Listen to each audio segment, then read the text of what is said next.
আসসালামু আলাইকুম। সংবাদে আপনাদের সবাইকে স্বাগত জানাচ্ছি। আমি ফিরোজ তোহা। শুরুতেই সংবাদ শিরোনাম। বাংলাদেশের সর্বশেষ গুরুত্বপূর্ণ আপডেট সংবাদে আপনাকে স্বাগত। শুরুতেই সংবাদ শিরোনাম, পরে বিস্তারিত। প্রথমেই জানাবো, বিএনপির সঙ্গে জোটের চিন্তা নেই এনসিপির। ত্রয়োদশ জাতীয় সংসদ নির্বাচনকে সামনে রেখে নানা মেরুকরণ দেখা যাচ্ছে। দেশের রাজনীতিতে জটিল হচ্ছে নির্বাচনী সমীকরণ। অন্যতম বড় দল বিএনপির সর্বোচ্চ নীতি নির্ধারণী ফোরাম স্থায়ী কমিটির সদস্য সালাউদ্দিন আহমেদ সাম্প্রতিক এক বক্তব্য ঘিরে নির্বাচনী জোট নিয়ে নতুন করে আলোচনায় জাতীয় নাগরিক পার্টি এনসিপি। তার ওই বক্তব্যের পর বিএনপির সঙ্গে এনসিপির বক্তব্য জোট গঠন নিয়ে শুরু হয়েছে নানা গুঞ্জন। তবে এনসিপির নেতারা জানিয়েছেন তারা কোনো চাঁদাবাজ দলের সঙ্গে জোট গঠন করবে না। এরপর জানাবো, আমি বিএনপি ছাড়িনি, গুজব ছড়াচ্ছে প্রতিপক্ষ, বললেন মনির খান।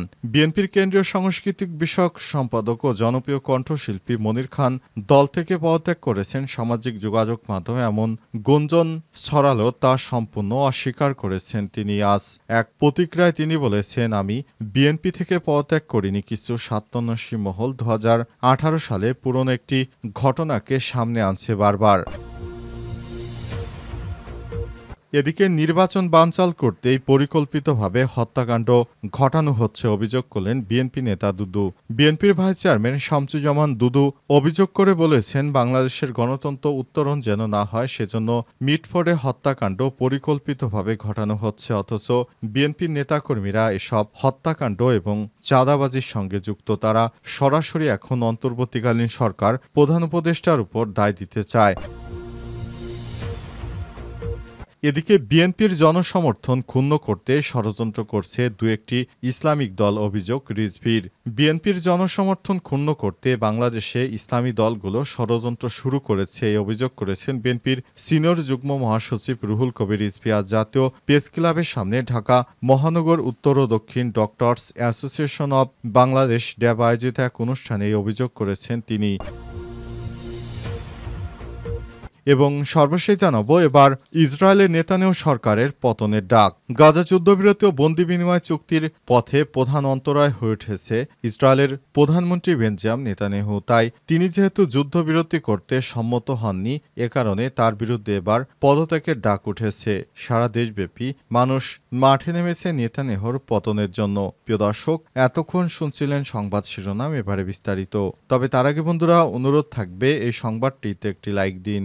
এই চ্যানেলে আপনি নতুন হয়ে থাকলে আমাদের সংবাদটি দেখতে দেখতে চ্যানেলটি সাবস্ক্রাইব করে রাখুন। কমেন্ট করে বন্ধুরা আপনার মূল্যবান মতামত জানিয়ে দিন আপনি বিশ্বের কোন দেশ থেকে বা বাংলাদেশের কোন স্থান থেকে আমাদের সংবাদটি দেখছেন এবং শুনছেন। আর বন্ধুরা, গাজা যুদ্ধে আপনি যদি নিরীহ ফিলিস্তিনিদের ভালোবেসে থাকেন, কমেন্টে ইয়েস লিখে বিশ্ববাসীকে জানিয়ে দিন। সংবাদটি আপনার সোশ্যাল মিডিয়া ফেসবুকে শেয়ার করে বন্ধুদেরও দেখার সুযোগ করে দিন। এবারে বিস্তারিত। বিএনপির সঙ্গে জোটের চিন্তা নেই এনসিপির। ত্রয়োদশ জাতীয়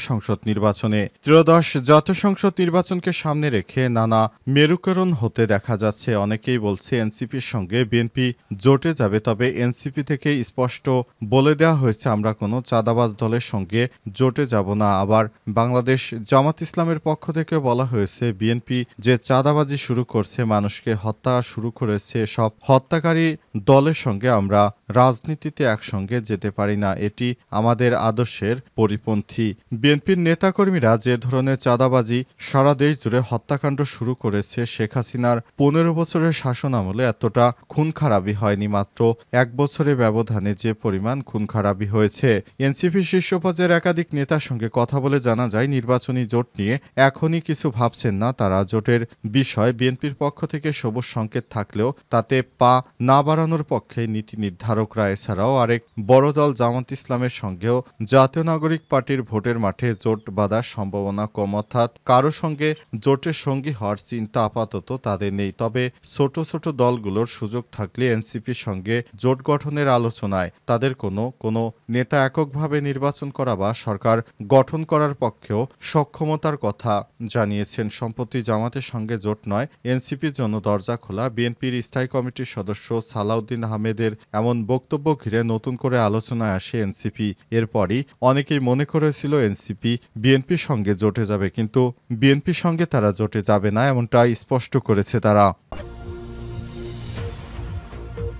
আমি এখনো বিএনপি ছাড়িনি, গুজব ছড়াচ্ছে প্রতিপক্ষ। বিএনপির কেন্দ্রীয় সংস্কৃতি বিষয়ক সম্পাদক ও জনপ্রিয় কণ্ঠশিল্পী মনির খান দল থেকে পদত্যাগ করেছেন। সামাজিক যোগাযোগ মাধ্যমে এমন গুজব ছড়ালেও তা সম্পূর্ণ অস্বীকার করেছেন তিনি। আজ এক প্রতিক্রিয়ায় তিনি বলেছেন, আমি বিএনপি থেকে পদত্যাগ করিনি। কিছু স্বার্থন্বেষী মহল 2018 সালের একটি পুরনো ঘটনাকে সামনে এনে অপপ্রচার চালাচ্ছে। মনির খানের অভিযোগ, পরিকল্পিতভাবে রাজনৈতিকভাবে তাকে হেয় প্রতিপন্ন করতে এই গুজব ছড়ানো হচ্ছে। তিনি জানান, বিএনপিতে মনোনয়ন প্রত্যাশী তিনি, যা অনেকেরই সহ্য হচ্ছে না। এ কারণে তাকে ঘিরে বারবার ভুল তথ্য ছড়ানো হচ্ছে। অনেকেই মনে করছে মনির খান বিএনপি থেকে অবশেষে চাঁদাবাজির কারণে পদত্যাগ করেছেন, কিন্তু আমি বিএনপি থেকে এখনো পদত্যাগ করিনি। আমি বিএনপি থেকে রাজনীতিতে দাঁড়াবো বলে এখনো বিএনপির সঙ্গে আছি, এমনটাই জানিয়েছেন তিনি। তিনি আরো বলেন, আমি বিএনপির অনেক আগে থেকেই বিএনপির সঙ্গে রাজনৈতিকভাবে যুক্ত, সুতরাং আমি বিএনপির হয়ে রাজনীতি করতে চাই, আর